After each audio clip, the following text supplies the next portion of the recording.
Hello everyone, इस video में हम डिस्कस करेंगे that why lab testing is mandatory before the dispatch.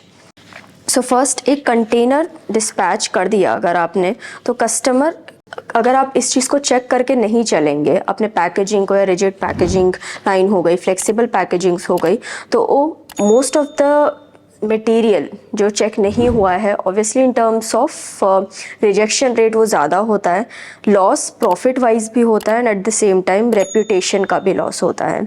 So this is all because lab testing dispatch से पहले mandatory है। तो हम उसी पर आज डिस्कशन करेंगे कि किस तरीके से हम इसको हैंडल कर सकें। आज के वीडियो में हम समझेंगे कि डिस्पैच से पहले लैब टेस्टिंग क्यों ज़रूरी है, रेगुलेटरी से लेकर के टेक्निकल रीजंस तक, और हम देखेंगे practical lab workflow Presto testing instruments के साथ। सबसे पहले एजेंडा हमारा क्या है इसमें, तो रेगुलेटरी और आईएसओ फ्रेमवर्क के अकॉर्डिंग बिजनेस रिस्क और कॉस्ट ऑफ फेलियर को एनालाइज करना। नेक्स्ट टॉपिक पे हम बात करेंगे टेक्निकल सेफ्टी और ट्रेसेबिलिटी को हैंडल करना। थर्ड वी हैव कि प्रैक्टिकल लैब ओवरफ्लो, वो किस तरीके से वर्क फ्लो होना चाहिए लैब का। And then we will also discuss about pre dispatch checklist जो कि आपको मेंटेन करनी चाहिए।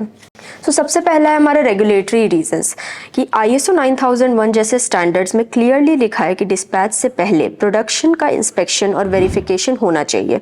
क्लॉज 8.6 बात करता है रिलीज ऑफ प्रोडक्ट्स की, मतलब जब तक टेस्ट करके रिकॉर्ड नहीं बनाएंगे तब तक डिस्पैच अलाउड नहीं है।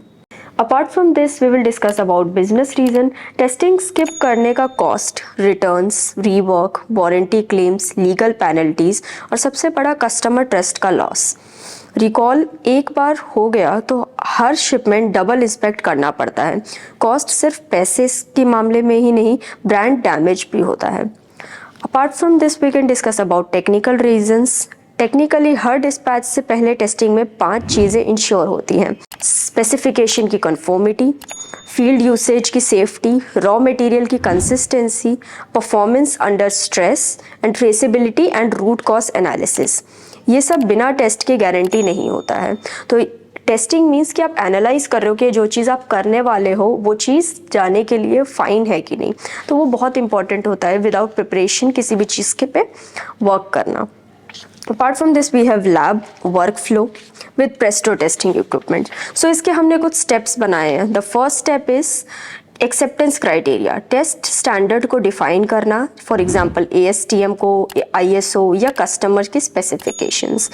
सेकेंड स्टेप इज सैम्पलिंग का प्लान करना, बैच साइज के अकॉर्डिंग रैंडम सैम्पलिंग करना इम्पॉर्टेंट है, एंड उसके पर आप टेस्ट कीजिए एंड आप एक एवरेज ले सकते हैं अपने सैम्पल रिजल्ट्स का।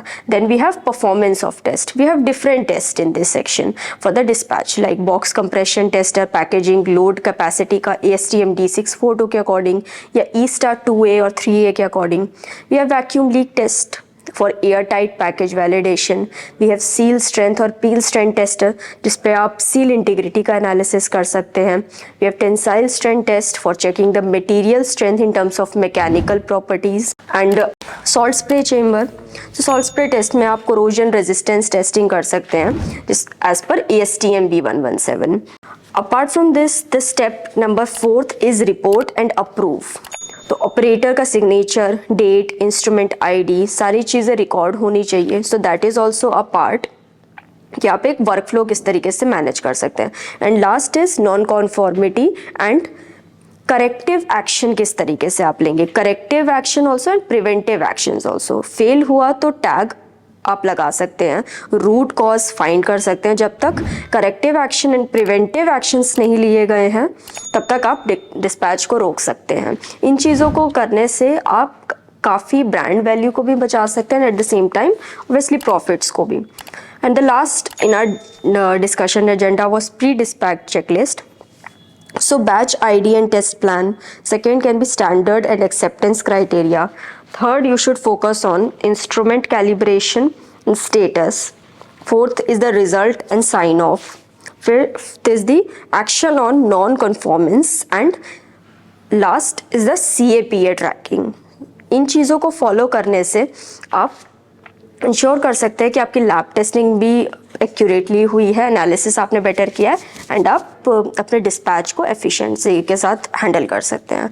मोर such information you can contact Presto. Thank you so much.